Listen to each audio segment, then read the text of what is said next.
सांब्रे कलमेश्वर शाळेच्या सुशोभीकरणाचा शुभारंभ। श्री कलमेश्वर विद्यालय सांब्रे तालुका गडिंग्लज शाळा सुशोभीकरण व नूतनीकरणाचा उद्घाटन सोहळा माजी खासदार निवेदिता माने यांच्या हस्ते करण्यात आला।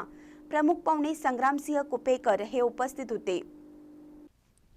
यावेळी दौलत कारखान्याचे व्हाईस चेअरमन संजय पाटील, सांब्रे सरपंच ज्योती खराडे, तावरेवाडी सरपंच पूजा वळतकर, सयाजी शिंदे सरकार, पोलीस पाटील भाऊ पाटील, नामदेव घोळसे, निवृत्ती पाटील, कुमरी उपसरपंच मधुकर परीट, काळमवाडी सरपंच ज्योतिबा लांडे, उपसरपंच कांबळे, किरण पाटील, अजित देसाई, मारुती शिंदे, दशरथ पन्हाळकर, विद्यालयाचे मुख्याध्यापक NN पाडले, मनोहर सुतार यांच्यासह सांब्रेकर ग्रामस्थ विद्यार्थी मोठ्या संख्येने उपस्थित होते। महानकर न्यूजसाठी प्रकाश ऐनापुरे, चंदगड। ताज्या बातम्यांसाठी महानकरेला सबस्क्राइब करा आणि बेल आयकॉनला क्लिक करा।